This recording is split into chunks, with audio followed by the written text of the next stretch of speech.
Hello everyone, welcome back to my channel. আমি এসে গেছি তোমাদের সাথে একটি সুন্দর নিরামিষ আলুর দমের রেসিপি শেয়ার করতে। তো চলো দেখে নিই। প্রথমেই আমরা আলুগুলোকে ডুমো ডুমো করে কেটে নিলাম। কেটে ধুয়ে নিয়ে একটি পাত্রে নিয়ে নিলাম।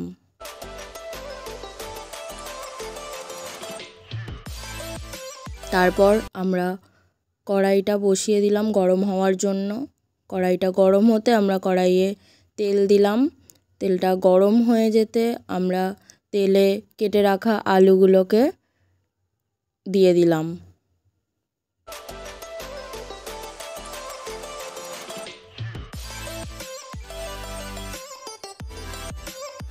তাতে পরিমাণ মতো নুন এবং হলুদ দিয়ে আলুগুলোকে ভালো করে ভাজা ভাজা করে নেব।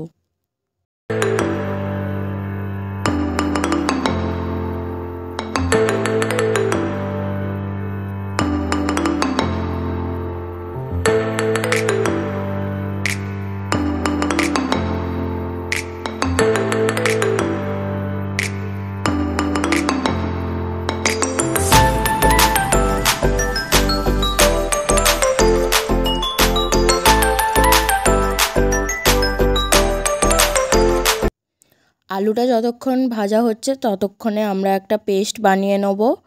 আদা এবং কাঁচা লঙ্কা দিয়ে আমরা একটি পেস্ট বানিয়ে নিলাম। তারপর আমাদের আলুটা ভাজা হয়ে গেল, তো আমরা সেই ভাজা আলুটা কড়াই থেকে তুলে নিলাম।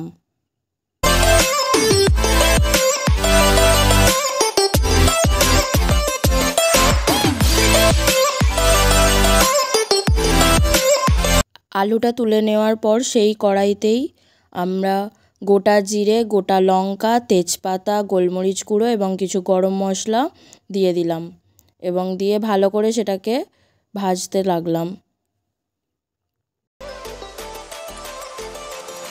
মশলাগুলি ভাজা হয়ে যাওয়ার সাথে সাথে আমরা দিয়ে দিলাম আদা এবং কাঁচা লঙ্কার পেস্ট, যেটা আমরা আগে বানিয়ে রেখেছিলাম।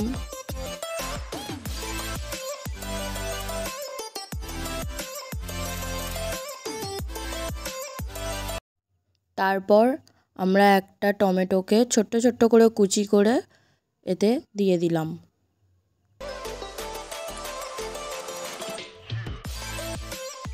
মশলাগুলি ভাজতে ভাজতে এতে আমরা দিয়ে দেবো পরিমাণ মতো নুন, লঙ্কা গুঁড়ো এবং হলুদ গুঁড়ো দিয়ে আমরা মশলাটাকে আরও কিছুক্ষণ ধরে কষাতে থাকবো।